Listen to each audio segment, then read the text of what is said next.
जी قدرمنو کتونکو د مینه پسته تاسو ته بیا په پروګرام روغ صحت راز کې هرکلی مو سره قدرمنو کتونکو ناست دی ډاکټر هدایت الله افریدي صاحب چې په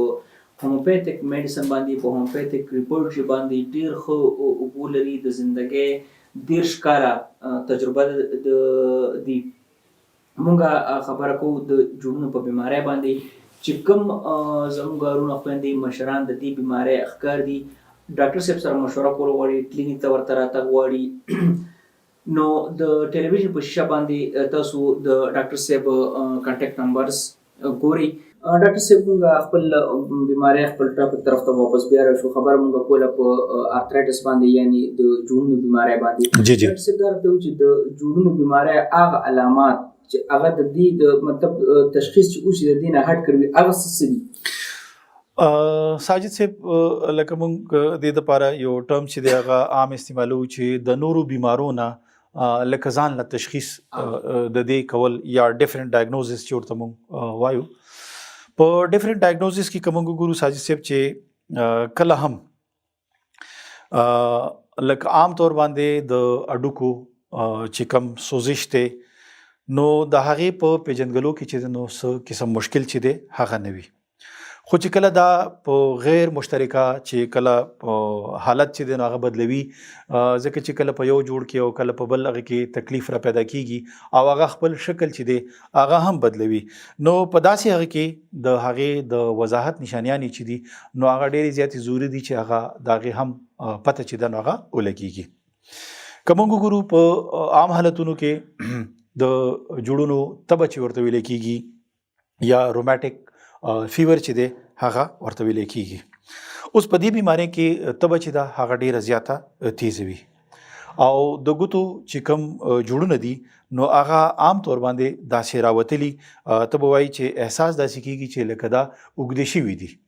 لکه دغسې احساس چې دی هغه ورسره کېږي. یا د دې نه علاوه یو بل قسم هغه چې هغې ته مونږ ګونوکوکل هغه وایو ارترایټس چې د هغې د وجې نه په جوړونو کې کم سوزش پیدا کیږي کم پړسوب پیدا کیږي هغه هم پکې یو خاص اثر چې د هغه لري. خو په ډیرو کیسونو کې د تشخیص او د تصدیق چې کم هغه دی نو هغه د تشو امتیازو چې کومه نالی ده یا د تشو امتیازو د نالی چې کم تکلیف دی نو د هغې نه هم د دې تشخیص چې دی هغه په اسانۍ سره کولی شي. او دې سره که موږ وګورو چې په لکه پیپدار جوړونه یا پیپ چې دی هغه باقاعده په جوړونو کې هغه اوبه پکې پیدا شي یا پکې هغې کې پس فارمیشن چې دی هغه را پیدا شي یا سپوریټیو ارترایټس چې دی هغه ورته موږ وایو. نو دا قسمه تکلیف چې دی نو هغه هم په دې کې موجود دی. لکه دیو هغه بیل پهلو دي چې په کوم پهلو باندې د دې ذکر چې دی هغه خپل کیټګریز چې دي په هغې باندې د دې دغه کولی شي. یا د دې نه علاوه په دې قسم هغې کې عام طور باندې لکه یو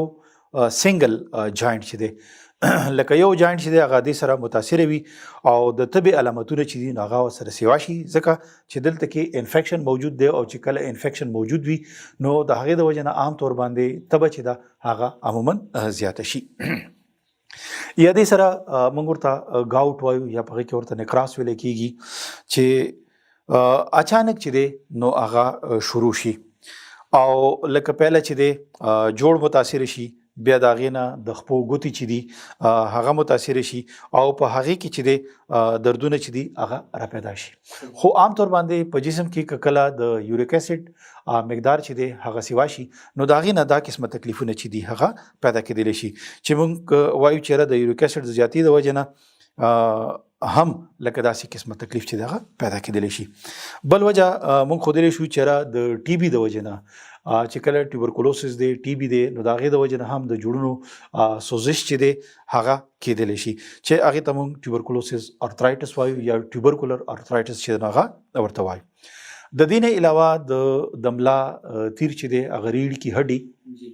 لکه د هغې ټي بي لکه دا هم یو ځان له تشخیص دی ځکه چې هغه د هغې ټي بي ده لکه دا د جوړونو بیماري چې ده هغه نه ده. نو د هر څیز لکه ځان له په خپلو بیمارو کې چې دی د هغې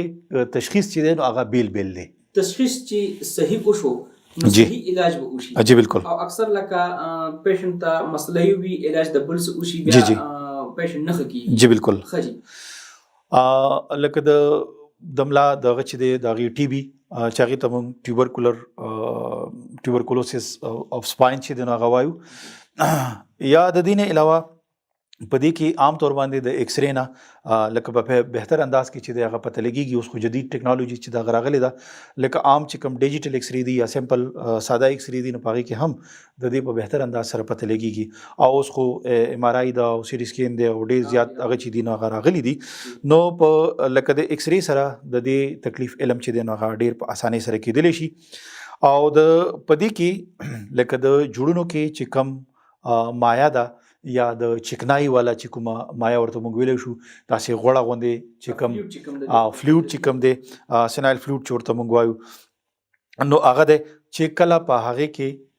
لکه د هغې سره به فرق چې دی نو هغه پیدا کېږي. او د جوړونو تکلیف چې دی د جوړونو په تکلیف کې خدا دی چې ټول جوړونه چې دي هغه په هغې کې متاثره شي چې د هغې دپاره بیا عام طور باندې یو ټیسټ کېږي چې یاره آر افیکټډ چې دی نو هغه وکړي رومیټایډ ارترایټس چې دی د هغې دپاره ټیسټ وشي نو په هغې کې پته ولګېږي چې آیا د دوی د جوړونو بیماري چې ده هغه ده او که نه ده. ځکه چې د نورو بیمارو د سبب نه هم لکه څنګه موږ د ټي بي حواله ورکړله د جوړونو ټي بي مو حواله ورکړه یا د چې کوم سپاین دی د هغې سپاینل کارډ چې دي د هغې حواله مو ورکړه چېرې د هغې ټي بي کېدلی شي یا دغسې رومیټیک فیور چې دی هغه کېدلی شي یا د هغې سره لکه د ګونوکوکل چې کوم هغه دی د هغې د وجې نه چې کوم په جوړونو کې تکلیف پیدا کېدلی شي. لکه دا ټول څیزونه چې دي نو دا بالکل ډفرنټ دي خو حقیقتا چې کوم د جاینټ ډیزیز دي او د جوړونو چې کوم درد دی نو په هغې کې داسې دی چې د باډي ټول جوړونه چې دي که هغې کې هغې ته موږ سمال جاینټ وایو یا چې کوم غټ جوړونه دي یا کوم واړه جوړونه دي نو هغه ټول په دې کې متاثره وي. صحیح. ډاکټر صاحب اکثر موږ ماشومان ګورو چې هغې مطلب پیدایشي د هغې د خپې کږي وي کجې چې ورته وایو هومیوپیتیک خو د دې هم څه ټریټمنټ شته د ماشومانو د خپې چې سیده کېږي. ساجد صاحب په هغې کې یو بل سوال چې دی هغه راپورته کېږي چې هغې ته عام طور باندې ماشومانو ته کېږي چې هغې ته ریکټس ویلی کېږي. او ریکټس چې دی نو هغه عام طور باندې لکه په جسم کې د درې سیزونو خصوصا چې کموالی راشي نو د هغې د وجې نه ریکټس چې دی هغه پیدا کېږي. یو خو دا چې دی چې د ویټامین ډي ډیفیشینسي چې دی نو هغه راشي یا د فاسفیټ ډیفیشینسي راشي یا د کیلشیم ډیفیشینسي چې دی راشي نو د هغې په سبب باندې ریکټس چې دی نو هغه پیدا کېږي. او الحمدلله په هومیوپیتیک کې یوازې دا خبره نه ده بلکې زه به دا خبره هم د دې پروګرام په وساطت سره مینوالو ته کوم چې د پولیو متاثره ماشومان چې کوم دي نو د هغې هم په ټیک طریقې سره په هومیوپیتیک کې ټریټمنټ چې دی هغه موجود دی. لکه ما سوای لکه یوازې نه چې د ریکټس چې کوم ماشومان ښکار شوي دي او د هغوی خپه چې د هغه بدوضه شوې ده خو د هغې دپاره هم یو ټایم لیمټ دی چې په هغې کې په ابتدایي حالاتو کې کله هم چېرته هومیوپیتیک ډاکټر سره رجوع کړي نو الحمدلله لکه دې دپاره بهتر طریقې سره علاج چې دی هغه موجود دی. ډاکټر صاحب اکثر چونکې تاسو په سټارټ کې ویلې چې د دې پیشنټ میجورټي زنانه دي. جی جی. د لایلمې په وجه باندې یا د کم نالج په وجه باندې هغې ډاکټر ته راشي ای ورته هیوي سټیرویډ ورته سټارټ کړي. دا خبره زه د هغه پیشنټ دپاره کوم چې کم مطلب په سټیرویډ باندې دي او هغې سره نور مطلب مزید د علاج دغه نشته صرف ای په سټیرویډ باندې دي که هغې هومیوپیتیک ټریټمنټ شروع کړي د سټیرویډ هغه بد اثرات ختمیږي او هغې نه پس ته بیا د هومیوپیتیک علاج د دې شروع کېدی شي. ساجد صاحب لکه یو داسې سټیج دی چې هغه بالکل کرونیک سټیج دی چې هغه په سټیرویډ ډیپینډنټ دي او د هغې نه بغیر د هغوی ګزاره چې ده نو هغه ګرانه وي او ډېر زیات کرونیک وي بلکې داسې دی چې د هغوی ډیفارمیشن چې دی نو هغه هم شوی وي هغه د هډوکو شکل چې دی د جوړونو شکل چې دی هغه هم بالکل بدوضه شوی وي. لکه زه به په دې تناظر کې وایم چې که داسې مریضان خپل ځان چې دی د لږ تکلیف دپاره ځکه چې د جوړونو چې کم درد دی نو هغې کې لږ تکلیف نه وي لږ درد نه وي هغې کې ډېر بېتحاشه دردونه دي ځکه چې معمولي حرکت سره په کېناستو پاسېدو ګرځېدو سره او په هر حالت کې په مونځ کې ورته تکلیف وي په سجدې کې ورته تکلیف وي او دا غریبان چې دي نو هغه بیا په کرسۍ کې یا همدغسې په ځمکه باندې خپې وغځوي په هغې باندې مونځ کوي نو هغه تکلیفونه خو ډیر دي. خو خبره صرف دومره ده چې که په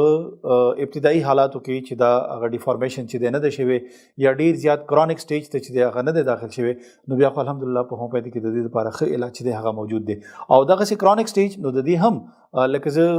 داسې نفي نه کوم چېرې په هومیوپیتي کې د دې لپاره علاج موجود نه دی، خو هغه په دې تناظر کې وایم چې بعضې مریضان چې دي نو هغه دې لپاره بیا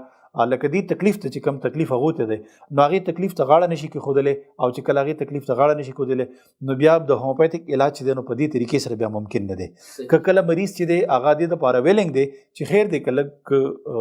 څه ډېر تکلیف چې دی نو هغه ماته میلاویږي نو هغه به زه برداشت کړم، خو که په ټیک طریقې سره زما ټریټمنټ چې دی هغه کېدلی شي. قدرمنو کتونکو خبره کېږي په ارترایټس باندې یعنې د جوړونو په بیمارۍ باندې اخلي او ورکوټ شانته کې